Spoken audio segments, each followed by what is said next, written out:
So here's this little worksheet that I had you look at today. And all these boxes have different emotions.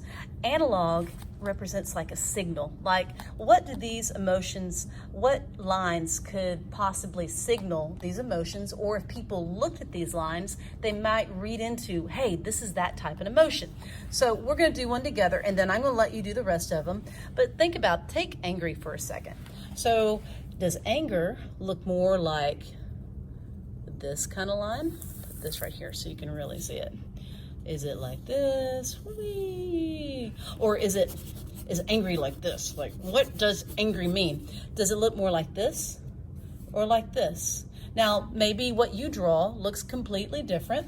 I have some from earlier today that people drew of anger, and it does not look quite the same as mine. So I have somebody that I'm not going to show the rest of these, but he did anger like this. And then maybe somebody's anger looks completely different. But what you're going to see is that anger looks different things to different people, but there are some things that are common. So go through here. You're going to go, okay, so whatever looks angry, do that. So on this one right here, if I'm like, I don't think that looks angry to me, so I'm going to get rid of that. I want you to fill these things. This might take you 5 minutes. And then go over here to joyful. Like, what kind of lines make you think of joyful? Peaceful is another one. And if you're stuck, you're like, I don't know about peaceful. Well, think about nature. What lines in nature could represent peaceful? Or like, what do you see in nature that looks peaceful? Does it have any lines on it? Or could the shape of it, the surface of it, be lines? And then you're like, masculine. Okay, think of things like that are considered male or maleness. Men, animals that may appear masculine. And in art, certain things have a masculine shape or masculine line. Okay, then feminine.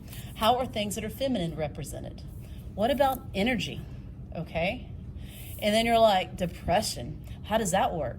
Well, what do you do when you're depressed? If you're stuck on something, like energy, depression, loneliness, like what are the things that you do when you feel those things? And does your body make a certain shape? Do you stand up? Do you lay down? Do you jump around? Are you completely still? Are you with others? Are you isolated? And you need to go through here and take a moment and fill these out. And when you're done, take a picture of it and attach it to that assignment. There you go. That is it. Have a great day. It'll be interesting to see what you guys do.